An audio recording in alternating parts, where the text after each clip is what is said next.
How to make a Facebook account for a business. To get started, open up the Facebook application on your phone. You will then be brought to the Facebook homepage where you can view pages and friends' posts. On this page, go to the bottom right corner and tap on Menu. Here, go to Pages. Now, tap on Create at the top. You can create a page from here where people can publicly connect with your business, personal brand, or organization. Tap on Get Started below. Give your page a new name and then tap on Next. Then, choose the category that best describes your page.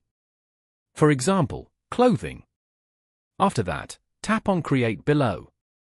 Over here, you can also choose what best describes your goals for this page. Then, tap on Continue. Now, finish setting up your page by adding in more details as shown in here. After that, tap on Next.